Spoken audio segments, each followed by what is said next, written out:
Përkujtohet 80 vjetori i krijimit të Forcës Kufitare të Shqipërisë. Për herë të parë zhvillohet një aktivitet i tillë në Vlorë, ndërsa të pranishëm në këtë takim brezash ishin ish oficer dhe punonjës të Policisë Kufitare ndër vite. Në aktivitet mori pjesë edhe Ministri i Mbrojtjes Spiro Vëngu dhe deputeti Damian Gjiknuri, organizatori i këtij takimi brezash të oficerëve dhe atyre që kanë dhënë kontributin e tyre në Forcën Kufitare Shqiptare, ish oficeri Kufirit Mihal Selimaj hapi takimin duke falenderuar të pranishmit. Organizohet ky takim brezash në kuadrin e 80 vjetorit të krijimit të Forcës Kufitare të Republikës së Shqipërisë. Është e para herë që ndodh një event kaq i rëndësishëm. Por është edhe i bukur eventi për arsyen sepse ne kemi zgjedhur ditën më të bukur 80 vjetorin e saj. Ne në këtë tavolinë na nderojmë me pjesëmarrjen e tyre kufitar të hershëm që kanë kryer shërbimin në vijim bregdetare të Vlorës. Na nderojmë me pjesëmarrjen e tyre grupi polifonik. Na nderojmë me pjesëmarrjen tuaj të ftuar të rëndësishëm, të cilët janë pjesë e jetës tonë kufitare, të cilët na kanë ndjekur pas hapje, na kanë furnizuar pas hapje me idetë dhe me veprat e tyre, po edhe në çështjet e tjera ekonomike. Ministri i Mbrojtjes Spiro Vëngu tha se e pranoi me dëshirë dhe kënaqësi të madhe këtë fest, duke cilësuar një ngjarje shumë të shënuar.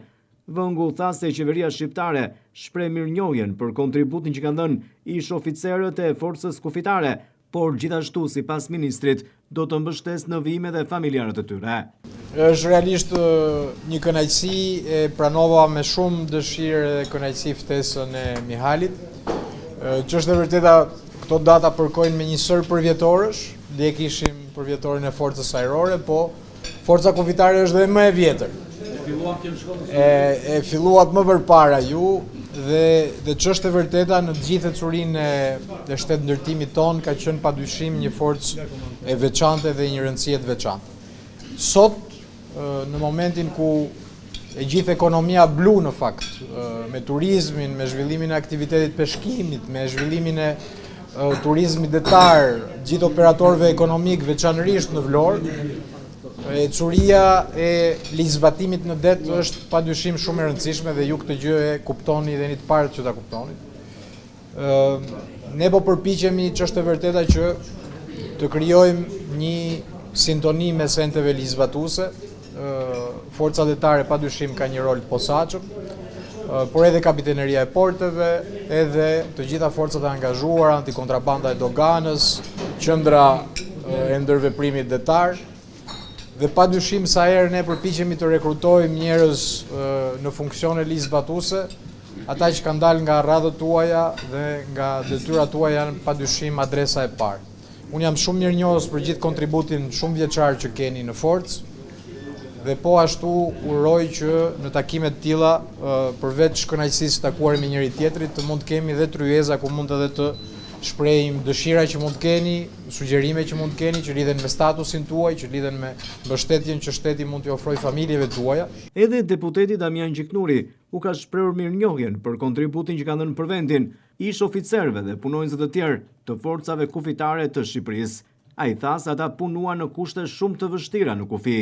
Doj nga rastit ju jem mirënjohës për gjithë kontributin që keni dhënë për vendin. Dhe shumë mirë, më vjen mirë që i mblidhen njerë, që më mbani njëri tjetrin, kujtoni këto data historike, sepse keni qenë një forcë që keni sakrifikuar. Se t'jesh të punosh në kufi ka qenë kushtet më të vështira. Kufiri është ku e ka caktuar natyra, apo ku e caktoi politika, apo ndjek vija gjeografike natyrale. S'kishte atëherë as urbanizim, as rrugë, dhe ju keni qenë kushtet më të vështira, se e di dhe nga shumë shokë miq apo njerëz që kemi pasur dhe ne në forcat armatosura. Gjithsesi, kjo jeta u ka përgatitur, më vjen mirë se një pjesë e juaj janë njerëz vërtet realizuar, kanë bërë hajër kur thot populli dhe në fusha tjera, por kjo ka ardhur edhe fal disiplinës dhe vështirësive që keni kaluar rini në shërbimin që keni kryer. Kështu që unë përfitoj nga rasti ta ngrej për gjithë ju, për familjet tuaja, për Mihalin që e bëri këtë organizim, edhe ministrit një përgëzim për shkollën e aviacionit që do të na hapi shumë shpejt dhe që është lajm shumë i mirë. Kjo mbetet një datë e shënuar për të gjithë ish oficerët dhe ata që kanë dhënë kontributin e tyre në Forcën Kufitare të Shqipërisë. Ne sot jemi mbledhur simbolikisht në një datë veçantë për të gjithë për të gjithë ju, në 80 vjetorin e krijimit të forcave të kufirit. Ky përvjetor të gjithë neve na gjen në një status tjetër, por shumë të nderuar. në atë të pensionistit, por në zemra ne jemi po ata, që rinin dhe jetën tonë e vumë në interes të ruajtjes dhe mbrojtjes kufirit. Në ato vështirësi specifike për të gjithë kufitarët, ne u bëm këta qytetarë që jemi sot, me veti qytetarie të lartë, me atë dashuri dhe respekti na ndjek kudo ku shkojmë dhe hedhim hapin. Të gjithë kufitarët vetvete janë një histori, por unë do të flas një shkurt për historikun në përgjithësi të kufirit. Kufijtë e Republikës së Shqipërisë janë përsaktuar në vitin 1913 nga Konferenca e Ambasadorëve në Londër. Në 30 korrik të vitit 1926, Konferenca e Ambasadorëve përsaktoi përfundimisht vijën e kufirit që është sot. Në 25 shkurt të vitit 1929, u krijua për herë të parë Roja Mbretërore e Kufirit, që ishte një organizatë ushtarako-financiare. Kjo mënyrë organizimi vazhdoi deri në vitin 39. Mbas pushtimit të Italisë, kjo u shkri.